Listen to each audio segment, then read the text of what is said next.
नमस्कार शेतकरी मित्रांनो, आज 20 मार्च 2025 वार गुरुवार. महाराष्ट्रातील शेतकऱ्यांसाठी महत्त्वाची बातमी. पीक विमा शेतकऱ्यांच्या खात्यावरती येण्यास अखेर झाली सुरुवात.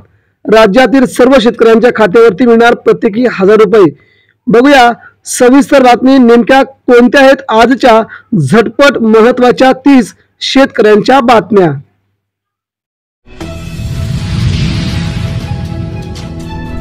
कांदा दरात क्विंटलला 950 रुपयांपर्यंत घसरण.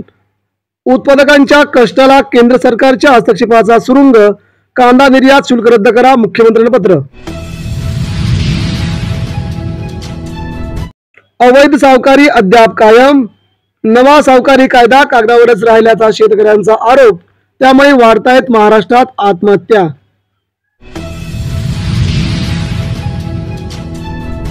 आले पिकास गाडीला 11 ते 12 हजार रुपये दर.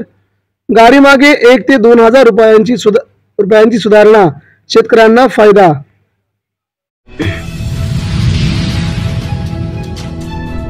राज्यात आज अन्नत्याग आंदोलन. शेतकरी आत्महत्या रोखण्यासाठी उपाययोजनांची मागणी. महाराष्ट्रात सर्व जिल्ह्यात होणार आंदोलन. हेक्टरी 8 क्विंटलच तूर घेणार. उर्वरित तूर विकायची कुठे? राष्ट्रीय किसान संस्थेच्या सचिवांना मोठा सरकारला प्रश्न.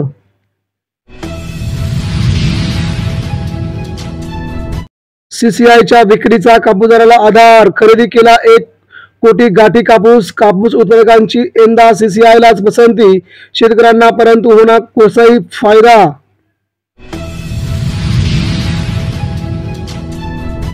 फेब्रुवारीत इथेनॉल मिश्रण पोहोचले 19.7% वर्षाची सरासरी 17% गतवर्षीच्या प्रमाणात झाली मोठी वाढ.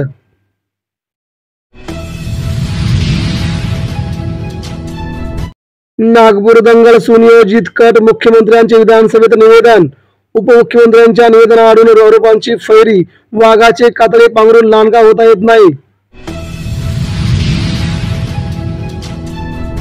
बिबट्याला पकडून इतरत्र सोडण्याचा पर्याय ठरला फोल. वन्यजीव जीवशास्त्रज्ञ ऋषिकेश वाघ यांचे अखेर स्पष्ट मत. पकडलेला बिबट्या मूळ जागी जातोच.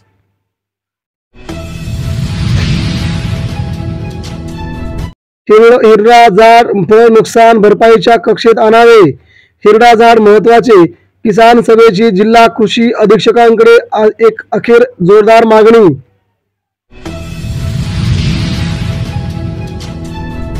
घोड नदी कोरडी पडल्याने पाणी संकट घडत. अहमदाबाद परिसरातील 5 गावातील शेतीसाठी उपसा सिंचन कालवा झाला अखेर बंद. शेतकऱ्यांना संकट.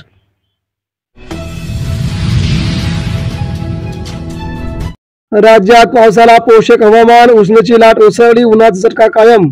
मराठवाडा, मध्य महाराष्ट्र, विदर्भात पावसाच्या जोरदार सरी कोसळण्याची शक्यता.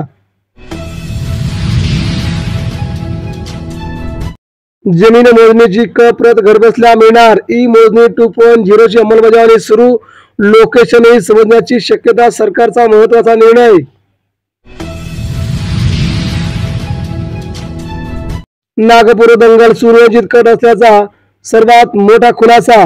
गृहमंत्री काय करत होते? झोपा करत होते का?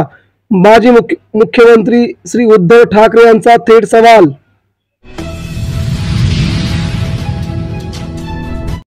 कृषी मंत्री माणिकराव कोकाटे यांना उच्च न्यायालयाचा दिलासा.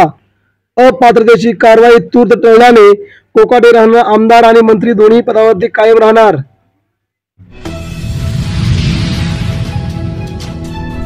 तर महाराष्ट्रातील शेतकरी बंधूंनो, आता आज 20 तारीख पुढील 10 दिवसामध्ये तुमच्या खात्यावरती राज्यातील पीक विमा सरसकट पैसे तुम्हाला येणार असल्याची महत्वाची अपडेट सध्या आज कृषी मंत्री कोकाटे यांनी विधान भवनामध्ये दिली.